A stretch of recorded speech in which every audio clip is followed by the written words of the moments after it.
স্বাভাবিক মানুষের মতো তার সাধারণ চলাফেরা চাকরি বাকরি সবকিছু ব্যবসা বাণিজ্য করতে পারবে। ডায়ালিসিস আমাদের সেকেন্ড অপশন। ডায়ালিসিস করলে পৃথিবীর অনেক দেশে যেমন জাপানে রোগীরা খুব ভালো, তাদের কোয়ালিটি অফ লাইফ ভালো, কিন্তু বাংলাদেশে আসলে ডায়ালিসিস যে রোগীগুলি করেন তাদের কোয়ালিটি অফ লাইফ খুব বেশি ভালো না। এটা আমাদের অভিজ্ঞতা। এটাকে বাড়াতে হবে। ডায়ালিসিস, যেহেতু ডায়ালিসিস এখন আমাদের বাংলাদেশের প্রথম আমাদের ক্ষমতা অনুযায়ী প্রথম অপশন, এই সেবাটি আমাদের বাড়াতে হবে।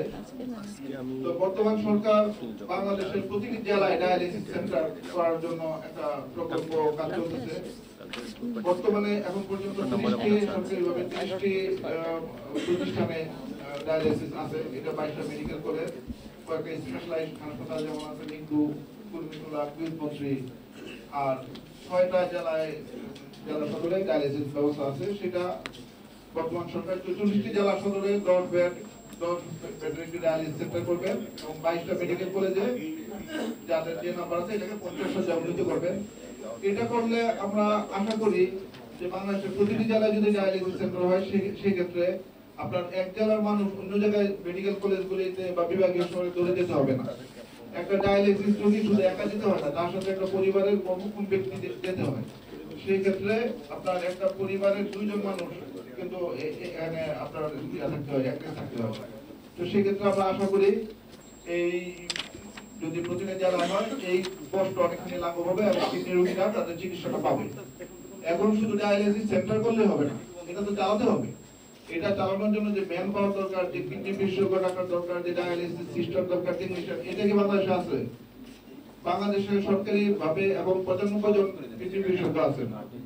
যদি বাংলাদেশের 70 কোটি বা 70 কোটি আপনি মানুষ হিসাব করেন, এই 90 জন বা 95 জন বাদ দিলে আপনার 20 লক্ষ মানুষের জন্য একজন সরকারি ডাক্তার। এটা সারা পৃথিবীতে খুবই অপ্রতুল। আপনার 44টা ডায়ালিসিস সেন্টার আপনার 44টা জেলায় করবেন। সেই জেলায় সেগুলিতে আপনার কোন অ্যাসিস্ট্যান্ট প্রফেসর বা যাবে না, সেখানে যাবে কনসালটেন্ট। কারণ অ্যাসিস্ট্যান্ট প্রফেসর থাকে মেডিকেল কলেজে। আপনার বর্তমানে কনসালটেন্টের সংখ্যা কত বাংলাদেশে? 7 জন মাত্র। বাংলাদেশে সারা বাংলাদেশে 2 জন কিডনি বিশেষজ্ঞ। এটা দিয়ে আপনি কিভাবে শুধু ডায়ালিসিস সেন্টার করে কি আপনি চিকিৎসা সেবা দিতে পারবেন? এটা সম্ভব না। আপনার যে নার্সের সংখ্যা, ডায়ালিসিস আমাদের কোনো নার্স আলাদা কোনো নাই, হ্যাঁ, নরমাল নার্স থেকে এটা নেওয়া হয়। টেকনিশিয়ান বাংলাদেশে খুবই কম, হ্যাঁ, কিছুদিন আগে হয়তো দেওয়া হয়েছে, আমার মনে হয় যে এটা 30-এর বেশি হবে। আপনার এই সংখ্যা দিয়ে আপনি কিভাবে ডায়ালিসিস সেন্টারগুলো চালাবেন? এটা থেকে সরকার নজর দিতে হবে। ডাক্তারের সংখ্যা বাড়াতে হবে, কিডনি বিশেষজ্ঞের সংখ্যা বাড়াতে হবে।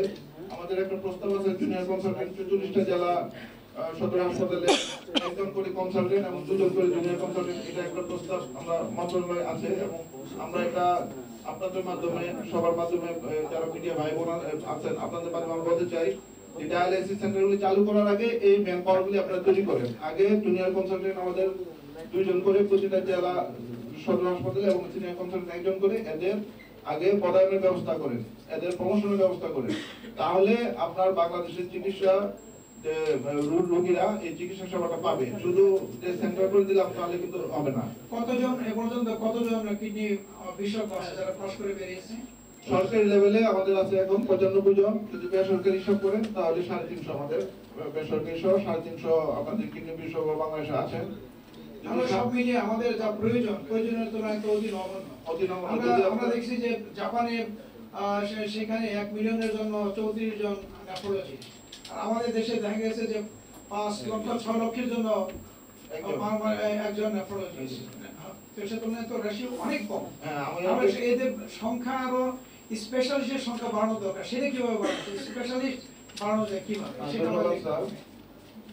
আমাদের 350 যদি আপনার হিসাব করেন কিডনি বিশেষজ্ঞ, সেই ক্ষেত্রে আপনার 70 কোটি দিয়ে ভাগ করলে আপনার প্রায় 5 লাখ একজন।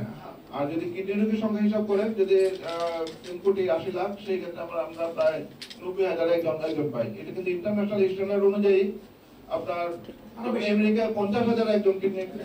কিভাবে সংখ্যা এটা 10% বাড়ানোর সুযোগটা তাহলে আমাদের এক্সপ্যান্ড কিভাবে করা যায়? জাস্ট আইডিয়া যে তাহলে বিভিন্ন জায়গায় এমডি কোর্স বা ট্রেনিং কোর্স এগুলো আরো ওপেন করতে হবে। হ্যাঁ, আমাদের যখন এখন বর্তমানে 6টা ইনস্টিটিউটে এমডি কোর্স চালু আছে এবং এই এমডি কোর্সের তাহলে যেটা বাড়াতে হবে, পরিধিটা বাড়াতে হবে। আপনি কিডনি বিশেষজ্ঞের সংখ্যা বাড়াতে হবে।